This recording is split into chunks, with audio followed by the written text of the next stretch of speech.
နေညတရဂါထာတော်လို့ခေါ်တယ်ဒီဂါထာကိုနေ့စဉ်မပြတ်ရွတ်ဖတ်ပူဇော်တရစေမယ်ဆိုရင်ချမ်းသာဒုက္ခအဝဝနဲ့ပြည့်စုံစေတတ်တယ်စီးစိမ်ကြက်တည်တိုးပွားစေတတ်တယ်ယောဂါတွေပျောက်ကင်းစေတတ်တယ်အန္တရာယ်အမျိုးမျိုးကလွတ်ကင်းစေတတ်တယ်အထူးသဖြင့်အသက်အန္တရာယ်ကနေလွတ်ကင်းစေတတ်တဲ့ဂါထာတစ်ပုဒ်ကိုမိတ်ဆွေများအတွက်မျှဝေပေးလိုက်ပါတယ်ဂါထာလေးကတူတူလေးပါပဲ၄ပိုက်ပဲပါပါတယ်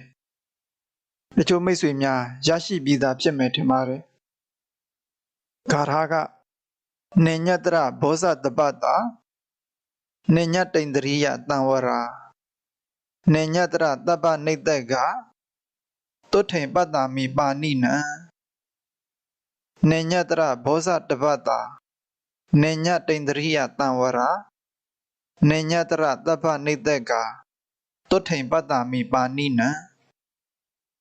နေညတရဘောဇတပတာနေညတိန္ဒရိယတံဝရာနေညတရတပ္ပနိတ္တက